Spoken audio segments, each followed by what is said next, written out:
ওদেরকে জনসম্মুখে পাথর নিক্ষেপ করে মারা হোক, এটা নিয়ে দৃষ্টান্তমূলক একটা শাস্তির ব্যবস্থা করা উচিত। কারণ আমাদের দেশের বিচার বিভাগ বলতে নাই বললে চলে।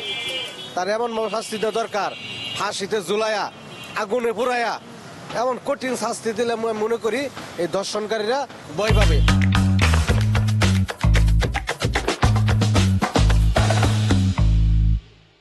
ফিচার 360 পথের প্যাচাল আপনাদের সবাইকে স্বাগত।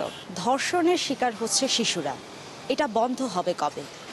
চলুন জেনে আসি এই ব্যাপারে মানুষ কি বলে। সেটা আপনারা দর্শন যেহেতু বাচ্চারা হইতেছে 5 বছরের বাচ্চা 8 বছরের বাচ্চা দেখা গেল, এটা পুরুষরা খুবই খারাপ এটা করতেছে, খুবই অন্যায় করতেছে।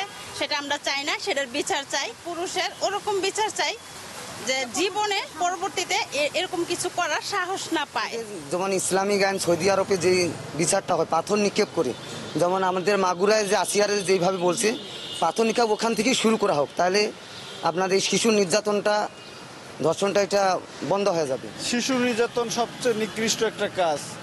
এসব কাজ যারাই করতেছে তারা হচ্ছে বিকৃত বিকলাঙ্গ মন মানসিকতার পরিচয় দিচ্ছে। তারা ধর্ষকদের চিহ্নিত করে দৃষ্টান্তমূলক একটা শাস্তি দেওয়া, জঘন্যতম একটা শাস্তি হোক, জাতির উদ্দেশ্যে এটা দৃষ্টান্তমূলক হয়ে থাকুক, সবাই দেখুক।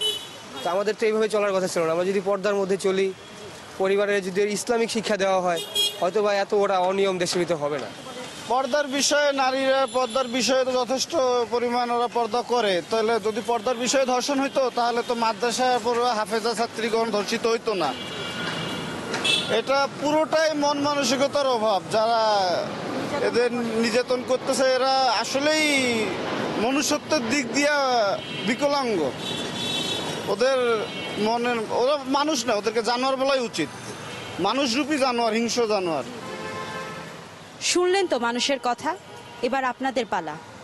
বাংলাদেশে শিশুরা ধর্ষণের শিকার হচ্ছে, এই ধর্ষণ বন্ধে আমাদের কি করণীয়? আপনার মূল্যবান বক্তব্য আমাদের লিখে জানান আমাদের কমেন্ট বক্সে, এবং আমাদের লাইক করুন, শেয়ার করুন, সাবস্ক্রাইব করুন। আপনারা সবাই ভালো থাকুন, সুস্থ থাকুন। ধন্যবাদ।